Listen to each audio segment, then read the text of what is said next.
My name is Don Cook, and I'm the Chief Marketing Officer at Seven Signal. And with me today is Dave Hallis, our sales engineer. Dave, say good morning. Hello, everybody. Well, I guess it's not good morning for everyone. I see some recognizable names on the attendee list, and some of those folks are overseas partners and customers on the line. So good afternoon to those of you who are overseas. So thanks for joining us today. We've got some great information today around channel utilization using Seven Signal products. And before we get into that, Dave, I want you to talk about yourself for a few minutes, if you don't mind. I want the audience to understand why it is that we think they should listen to you. Sure. One of the things I noted there was CWNA certified recently. I've also been involved with wireless for a long period of time. I was initially getting started. I was at a company called Aeronet, which was acquired by Cisco. There I was a software development manager for wireless NICs and access points. So the software that goes into an access point, that's the group that I was handling. I was also involved with standards. So if you're familiar with things like 802.11i, where it became more productized under WPA, WPA2, I chaired 802.11i. More recently, I was the initial task group chair getting started. That's for the Internet of Things, running 802.11 in the sub 1 gigahertz. All right. Well, that's pretty good stuff. That's good enough for me, Dave. Okay. So let's just get into a little bit about Seven Signal. For those of you who have not joined us in the past, welcome to first timers. For those of you who have been with Seven Signal for a while, you're a customer, you're going through training, you can go check your emails during this slide. But Seven Signal was founded in Helsinki, Finland in 2007. We relocated to the United States, Cleveland, in fact, in 2012. Went through a bunch of change on the software and product side and converted to full SaaS in 2018. We're going to talk through some benefits of that this morning or this afternoon, depending on where you are. We've been at this game for a long time, since 2007. So as you would imagine, we are a global organization. Our product is certified through the governments of 50 countries around the world. So we are a one-stop shop for you global organizations on the call today. We do manage over 4 million global devices as well. Those are managed daily, continuously via our product. And we do have 8 U.S. patents. Just some notable customers on this slide as it begins to render for all the guests here. We are spread across all the verticals. We have a customer in it, at least one customer in all verticals. These are our biggest customers and verticals across the different channels: enterprise and retail, healthcare and insurance lumped together there, higher ed, high density, and enterprise and MSP as well. But some great logos there. No company is too small, no company is too large. We love all of our customers equally, but those are just a handful of some of our successful customers. And, we do like to talk about the product itself. While this webinar is not a product pitch per se, of course it does touch our product.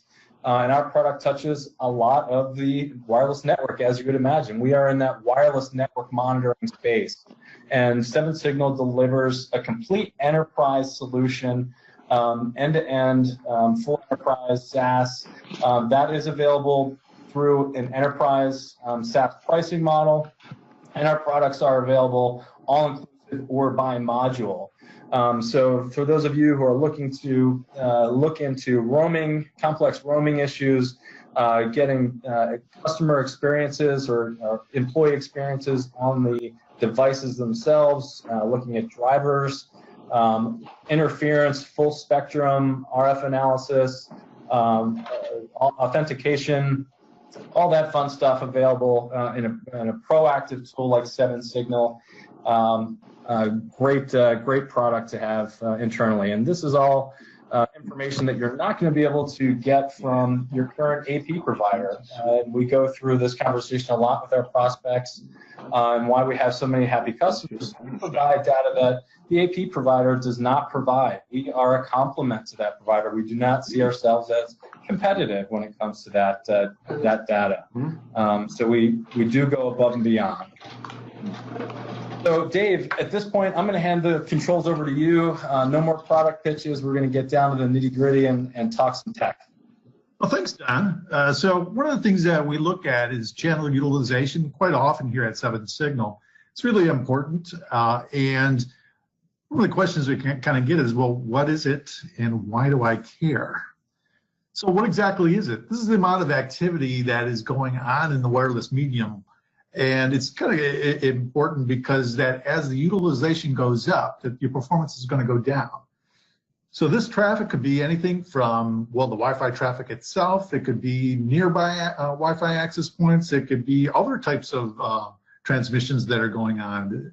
There might be some interference. It could be something like Bluetooth. It could be something like Zigbee. Anything that's transmitting in that area, that's going to be counting towards your channel utilization. One of the things to think about is, well, say you're driving down the highway and you get on and there's a ton of traffic. Well, what happens? Typically your speed goes down. This is kind of like the same thing that ends up happening is that on Wi-Fi. If you start to have a lot of traffic, all of a sudden your throughput is going to go down, which sometimes is not quite expected. So if you're at a home, you predominantly have like a couple of clients that are going on to one access point, where you're not really worried too much about the other activity that's going on. If you're in a carpeted office where you have multiple access points, you got multiple people going on, this all of a sudden obviously starts to become an issue. One of the things is, so you're telling me that, hey, as I use the network, as I start to need it, and I start to use the network, that the performance is going to go down? The answer is yes. That's exactly what's going to happen. But the good news is that our Seven Signal customers get a lot of good information about channel utilization, and you're able to manage that type of impact. Think about it. If you're the same thing as you're driving down the highway. Often in the U.S., we got these signs that kind of tell us about the traffic that is going on. Why do we do that? It's to give you information about the traffic so that as the load starts to increase, maybe you decide, hey, you know what? Instead of going this route, I'm going to take a different route into work. A lot of times what people end up doing is they'll say, hey, I'm going to go off and do some tests in the middle of the night or on the weekends when nobody's there, and I'll test out the wireless network. If your wireless network doesn't work when nobody's there, you got some serious problems. That's it. And as you kind of see here, what we're showing is that we're showing the throughput at the top and then the channel utilization towards the bottom. And that the other thing that you'll end up observing is that as the throughput goes down, what's causing the throughput to go down? Well, it's the utilization that's going up. And these are screenshots of our product, right, Dave? Yeah, this is coming straight from Seven Signal. A lot of times we also get the comments, well, if there's interference, there's nothing I can do about it. 2.4 gigahertz, well, it always stinks. I don't know if there's anything to do. And as I tell my kids, wham, wham, boo, hoo. Really what you want to do is don't stick your head in the sand. Use Seven Signal, take a closer look, and you'll see that actually there are some things that you could do about it. So what do we talk when we're talking about channel utilization? Well, what exactly is a channel? And we're talking about the utilization going up. Well, what exactly do we mean? Do we mean just our traffic itself? I'll say for everybody who does understand what a channel is, you just got to think about it. You can think about it like a TV. You say, well, I'm going to turn on channel 3. Well, what exactly does that mean? That means here in the U.S., tune to channel 63 megahertz and with a 6 megahertz wide bandwidth, and you'll get a certain signal over the air. Obviously, it's a lot easier to say move to channel 3. And now you might say, well, hey, you know what? I don't have over-the-air transmission anymore. Well, what about an FM radio? I'm sure that everybody's used to that. You change the dial. What you're doing is you're changing the where you're actually dialing in and receiving a certain signal. And it's the same thing with Wi-Fi. There's two primary bands for Wi-Fi. There's the 2.4 gigahertz band and there's the 5 gigahertz band. And things you really want to kind of know about is that in the U.S., now it does change throughout the world, but in the U.S. that there are 3 non-overlapping 22 megahertz wide channels And 5 gigahertz, you got up to like 25. And there's recent activities about expanding that 5 gigahertz to even have more bandwidth. Other things that you can kind of notice about, and it does become important, and we'll discuss this, reasons why later. Lowest data rate on 2.4 gigahertz, that's 1 megabit per second. And at 5 gigahertz, the lowest that you could actually run it is at 6 megabits per second. This next line I wanted to talk about a little bit, relative distance covered.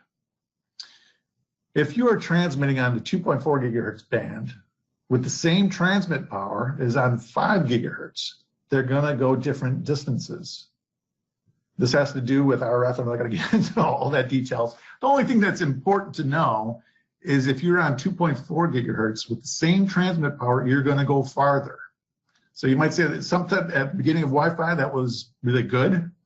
And then when you start to get into very large deployments, all of a sudden that starts to become a concern.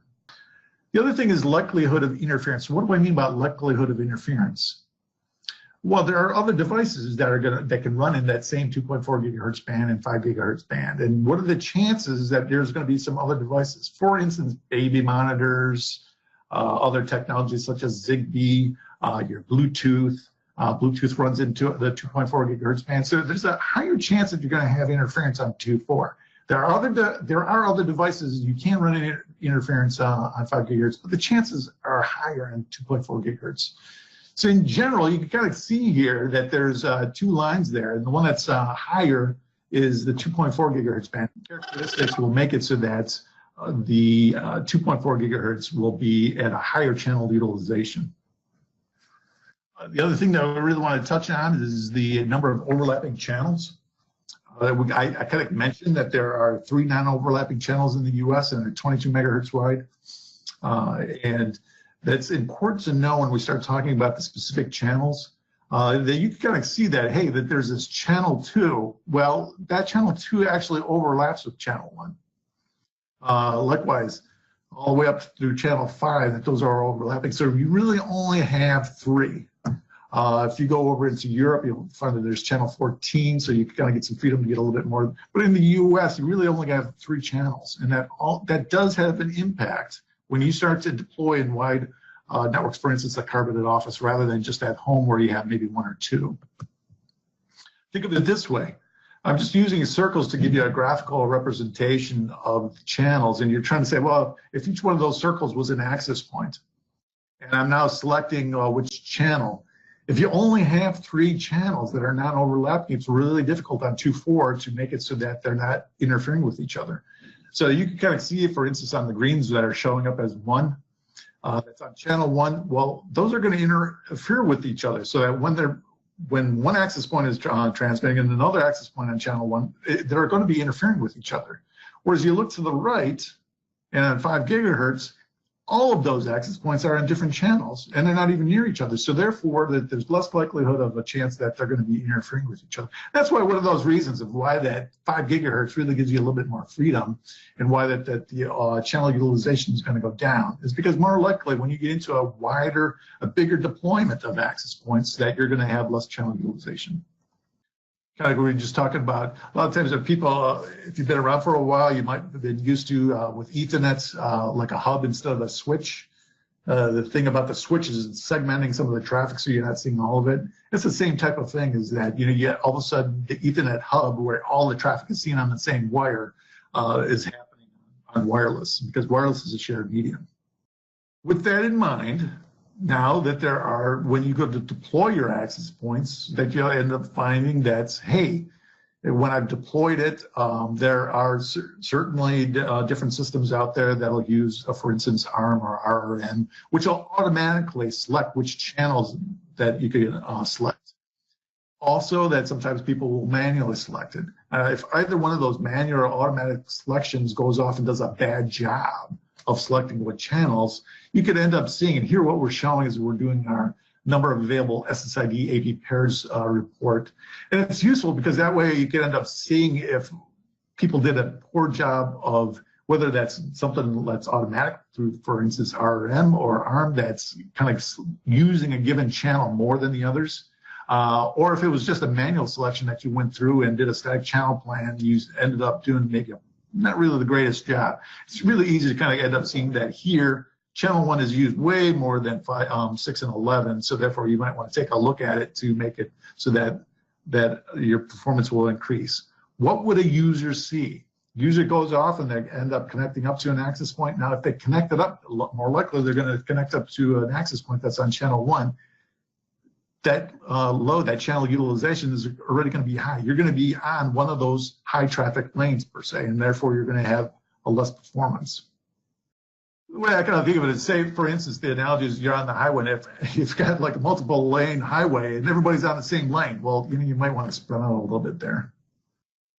The other thing that we kind of talked about, I'm not going to get into too much of the details, but why is it that there's 22 megahertz wide channels on the 2.4 gigahertz and the 20 megahertz? But also the important thing is that when you go into users, some of the more recent technologies, for instance, 802.11n and 802.11ac, they do allow you to run wider channel widths.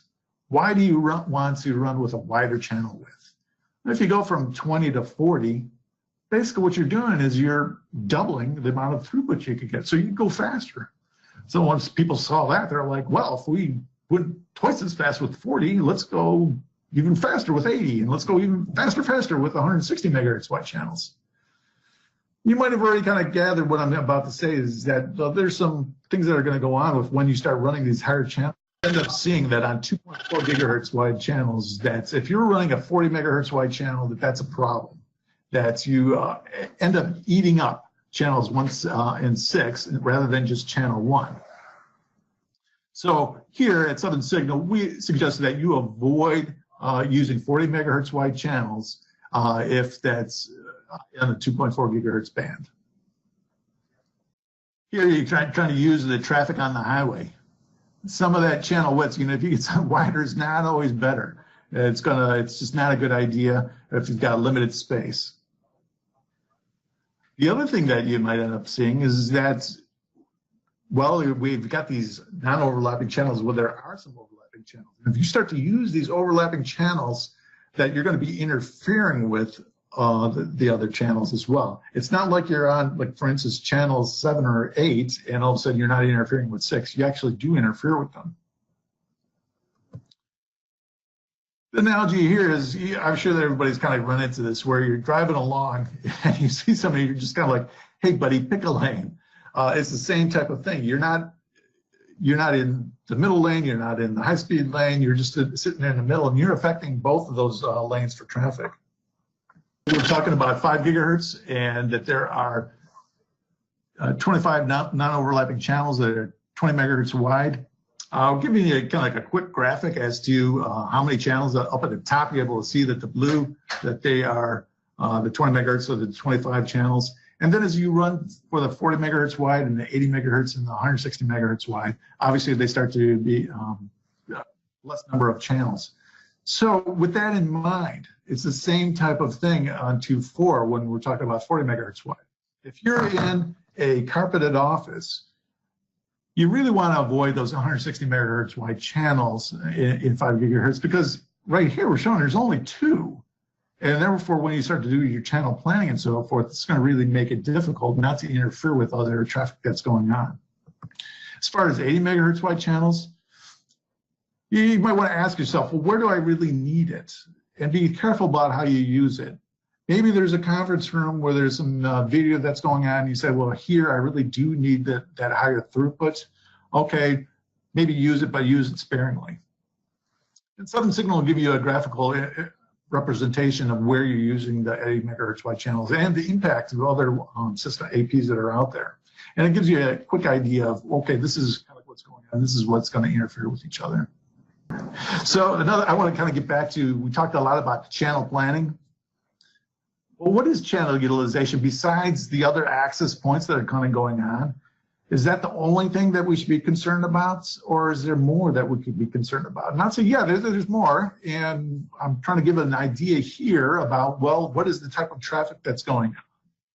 And with Wi-Fi itself, there's management traffic, and I'm showing those green bars are the beacons that are going out. Those are going out typically 10 times a second. Then there's the blue stuff. That's the data. That's the stuff that you're really concerned about. That you want to, say this is predominantly data traffic that's going out. And then there's other systems, kind of shown this non-Wi-Fi transmission off to the right in purple. There are other systems that are out there besides Wi-Fi. And then you could also get some interference that cause some disruption in sort of your data transmissions. First thing I wanted to take a look at was just beacons. And now this is definitely something that you'd see more on 2.4 because for some of the reasons that we described earlier. The lower graph, what we're doing is saying, well, let's just take a look at everything that's on the channel. Whether that's Wi-Fi traffic, nearby access points, any interference, anything that's going and transmitting on that channel, then you'll end up seeing that in the lower graph. Not surprisingly, the 5 gigahertz is much lower than the 2.4. Then we'll say on the upper left, that's just saying, okay, this is strictly just Wi-Fi traffic, not everything, not anything that's transmitting on the channel, but just this is a Wi-Fi transmission that's going on. And then to the top to the right, we say, okay, of the Wi-Fi traffic, just show me the beacons that are going on. So this is what 7 Signal is capable of giving you. Now, the thing that you're able to kind of see really quickly is the top left and the top right. They look very similar. And in this case, 85% of the traffic, that activity, is actually coming from beacons.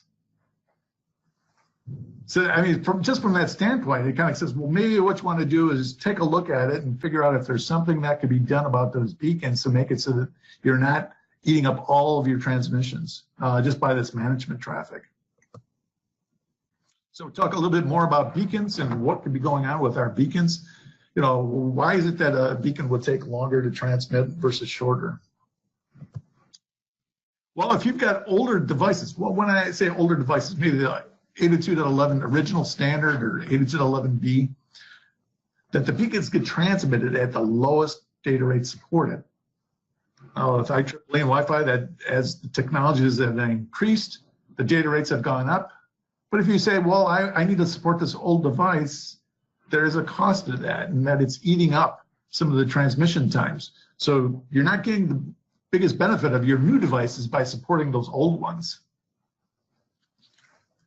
What else could be affecting your beacon transmission times?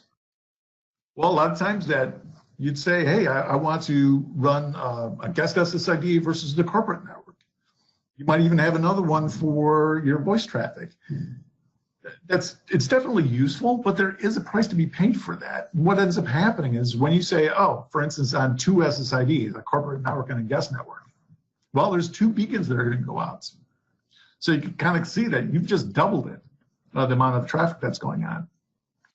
Now, there are systems that are out there that allow you to just say, well, we'll support, however many SSIDs that you want. You start getting up to around 16 SSIDs, you're going to see, obviously, are you going to have any room to transmit any data? The system might allow you to do it, but is it a good idea? The other thing that to keep in mind is that how often do these things come out? That's actually configurable as to how often that they come out. Typically, if you get something off the shelf and how is it going to be how quickly is it going to be transmitted? It's typically going to come out at 10 times a second. 10 times a second. So, do you really need that beacon to come out 10 times a second? That typically would, if you're strictly got newer systems with like 802.11n, 11ac, no, you don't really need it coming out 10 times a second. So there's reasons why those beacons are there that has to do from the original standard a long time ago. It did support things like frequency hopping. It was used for syncing. There's also that currently today, even that the power save functionality gets enabled via the beacons. But with that in mind, you still don't need having the beacons to come out 10 times a second. So that is something else that can be adjusted. So if we go and we take a look at the beacons and adjusting how much traffic that they're going, you could end up seeing here that what we've done is we've made a 80% reduction in strictly the overhead that's going on. So you might say from a perspective, well, why do I care about the air utilization? We've had an 80% reduction, so what does that do? Well, my throughput has gone up 23%. And my connection is vastly more stable. It's not just about throughput, it's about the user experience. Does the user get on and say, hey, you know what, I'm having difficulty, I've got a session open and I can't keep the session open. For some reason, it keeps on dropping. Well, you want that connection to be a lot more stable. It's the same thing with traffic on the highway. Think about it. If there's a ton of traffic and you're trying to make things stable and go at a steady rate, that you're going to end up seeing that you're having problems. So what are the things that you could do? Just quickly, if you can, remove support for older devices. So what is that doing? That's saying, hey, look, if you don't need to support an 802.11b device on 2.4 gigahertz, remove it. What about your SSIDs? Do you really need to have 7 or 8 SSIDs? Can you reduce that so that it's something more manageable, like 2 or 3? What about that beacon period? Does it really need to be 10 times a second? The standard does allow you to kind of extend it so you can kind of go up to like maybe 3 times a second. Obviously, as you make it so that it's only sending out 3 times a second instead of 10, you're going to lighten the load on the network, which is strictly just overhead. You're not really getting any benefit for it. One more note about beacons before I start to move on to other things. I know you might probably get tired about beacons. You might have seen this from 7Signal where you say, hey, you know what, I've done a channel report and my printer shows up. Why do I care about my printer? Why is my printer showing up in my channels report? Well, what's going on is that there is some functionality called Wi-Fi Direct, and this allows the devices to communicate directly. So a lot of times printers will have this automatically set up. Why do they do it? Because it makes it real easy for you. You've got a laptop, you've got a printer, and you say, I want to be able to go from my printer to connect up to my laptop. So it's a real easy way of doing it.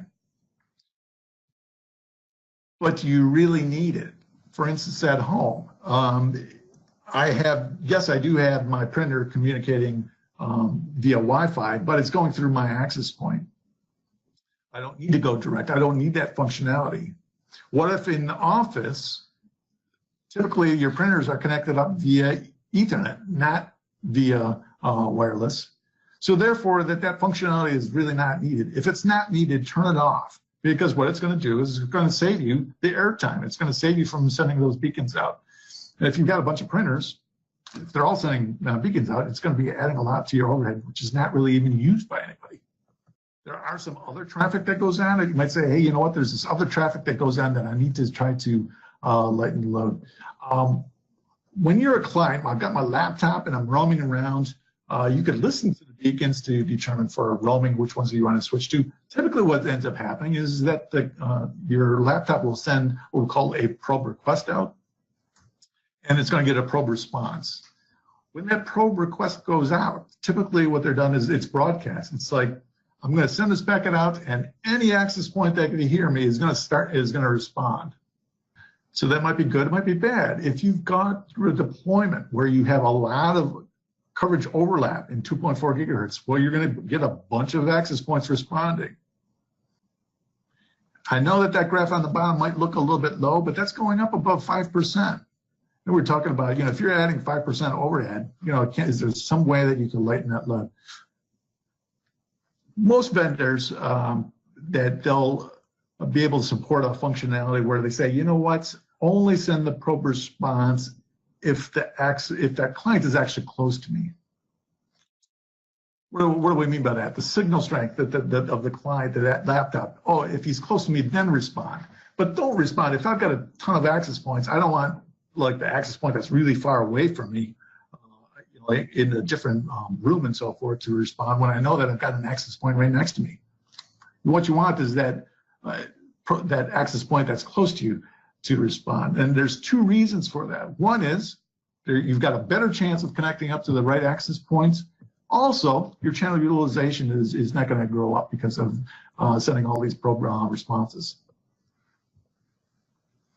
So we talked a lot about beacons. We talked about probe requests and probe responses. There was this other funky graph that I put there, and you might say, some of you are probably already aware, but some of you might say, you mean there's something besides Wi-Fi? Yeah, and you already know this. For instance, on phones, you know that you've got Bluetooth. Besides Bluetooth, though, that there are some other systems out there, for instance, like Zigbee. And those are going to be transmitting as well in some of these bands, and maybe they'll be interfering in that they're causing the channel utilization to go up. Here, what we're doing is 7-signal gives you this capability of showing some spectrum graphs. Now that Bluetooth is something that's frequency hopper, that's going to go across the band. And those are those ridges that you end up seeing coming out every 1 megahertz. Zigbee, now that's something that's sitting strictly on a channel. And you can kind of see it in the waterfall report. With Bluetooth, if you're a carpeted office, what you end up seeing is that as people show up in the office, well, they've got their cell phones and their laptops and anything that has a Bluetooth on it. And you'll start to see that these bands of yellow start to go across. Now, the Zigbee stuff, in contrast, that's something that's just sitting on a certain frequency and transmitting. So therefore, that if it's transmitting at the same channel that's in the same area that Wi-Fi is transmitting, well, they're going to interfere with each other. Is there something that could be done with it? Yes. With something like Zigbee that are on these channels, there is a little bit of space in between the Wi-Fi channels of 1, 6, and 11 that you could either put it on the end, or if there's a space in the middle that you could end up putting the Zigbee channels, so therefore that they're not interfering with each other. For instance, you know, if you've seen a bicycle lane, the bicycle lane you're not supposed to drive in, right? We all know that. And you can put the Zigbee stuff into the equivalent of the bicycle lane, so therefore it's not interfering because nobody's supposed to be transmitting on that channel. Likewise, if it's something where you say, well, I do need to leave the Zigbee devices on this channel, well, maybe from your channel plan, you say, if it's conflicting with channel 6, maybe you'll use channel 1 and 11. That's about it as far as we've gotten through a bunch of the channel utilization and how it's going to impact your performance. Great, thanks, Dave. That was excellent. I hope everyone enjoyed the webinar. A couple of questions came in. I'll let you handle some of those. Dave, one was around coverage for 7-signal for access points. Sure. That's a common question. That we've got a couple of different models. That the 2100, we mentioned that it'll cover roughly between 4 to 8 access points. And so you might say, well, why would you be able to cover more than one access point, just like a client? The reason why is because that we've got more antennas, that those additional antennas that when we go and we're testing, we're going off into a given direction. So therefore that gives us that extended direction. Perfect, thank you. I did have a question around pricing. As we always do, I'll handle that one diplomatically. We are priced as a software as a service that includes software and hardware for one low annual subscription fee. There are price breaks for enterprise and for higher ed. So I just wanted to throw that in there as well. Do you have a solution for the end user device? Dave, do you want to talk to that? End user device. What we do is we do synthetic transactions. So what do I mean by a synthetic transaction? We're not going to go off and get email. We're not going to do web traffic. What we do instead is that we will go off and say, well, we'll do a throughput test and check to see what that throughput looks like. We'll do a simulation of a voice call so that we could then see, well, what does the voice quality look like?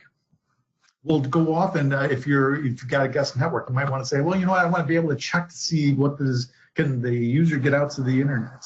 Be able to download those sites. Those are the types of functionalities that we're able to synthetically run. And then you're able to see, are you succeeding? So that we're not actually acting as we're not actually doing email and so forth. We're just running some of these transactions. So therefore, you're getting a representation of what the network looks like. Mm-hmm. And how about the Mobileye module? Mobileye itself is some of those same active tests that we're running on the hardware sensors. You're running on your laptop. So those are running in the background. For instance, my laptop here that I'm running, that's running that same Mobileye, doing those same types of tests. For instance, going off, grabbing a website, doing a throughput test, and we're not having any problems while we're doing this webinar. All right. Yep, that's right. So 2 questions that are country specific I see in the chat. Is the product available in Mexico? The short answer is yes, it is. It is certified in Mexico. And I have another question here about Japan. Japan will be certified The first month of 2019, I believe, is the roadmap there. So I don't see any other questions, so I'll yap for just a few more minutes. If any of you have questions, go ahead and type those in the question box now. But the screen that we're on right now, for those of you who attended today's webinar for CWNP credits, please email, text, call your representative here at Seven Signal. They will send you a certificate for attending today. And then also, as a thank you for attending today, you will be receiving a $5 Starbucks gift card in the mail from your point of contact here at Seven Signal as well. Hey, you know, I saw another question, and the question was, hey, does Dave get one of those $5 gifts? I do not remember seeing that question come through. Dave, I'll buy you a cup of coffee. You did a great job today. Thank you, everyone, for coming. Enjoy the day. Enjoy the holidays as they approach. Thank you. Bye-bye.